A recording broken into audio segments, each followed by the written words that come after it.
So China continues to silence all of its critics, which is really not shocking in the slightest. Apparently, according to the New York Times, the text messages to the Chinese activists streamed in from ordinary Wuhan residents, making the same extraordinary request: help me sue the Chinese government.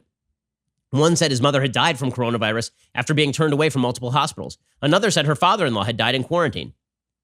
But after weeks of back and forth planning, the 7 residents who had reached out to Yang Zhanking, the activist, suddenly changed their minds in late April or stopped responding.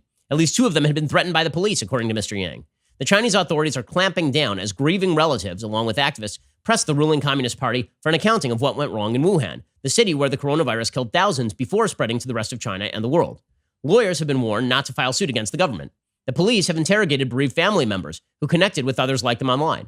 Volunteers who tried to thwart the state's censorship apparatus by preserving reports about the outbreak have disappeared.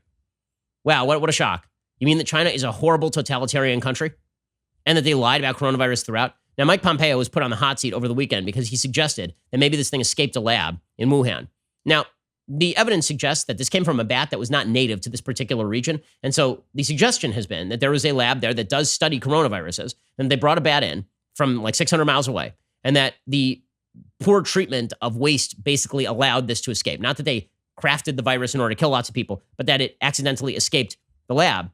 Now the WHO is claiming that the U.S. has provided no evidence from the U.S. government to back up allegations that the coronavirus could have originated at a lab in the Chinese city from Wuhan.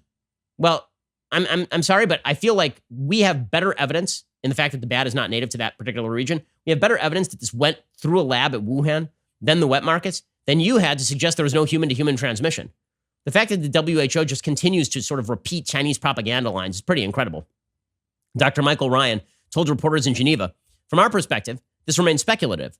We have not received any data or specific evidence from the U.S. government relating to the purported origin of the virus. It is also true that calls for internal investigations into China have been shut down by the Chinese government. The Chinese government has actually threatened countries that want an internal investigation in China and examination of the laboratories. Ryan reiterated the evidence and advice that the UN Health Agency has received suggests the novel coronavirus is of natural origin. Now, again, that is not in conflict with the idea that this could have come from the Wuhan Institute of Virology lab. Right? The virus could be of natural origin, and also they didn't do their waste disposal properly. The conflation by the media of the accusation this came from a lab with it was created and militarized by the Chinese military, those are not the same accusation at all. According to Mike Pompeo, he said there was a significant amount of evidence this came from a laboratory in Wuhan. He got all sorts of flack for that. But again, they're going to have to explain how this bat ended up basically infecting half the globe when it was only available there, presumably because of the laboratory. Facts don't care about your feelings, and it's a fact that The Ben Shapiro Show is the largest conservative podcast in the nation. Be sure to hit the subscribe button to stay up to date on all of our content.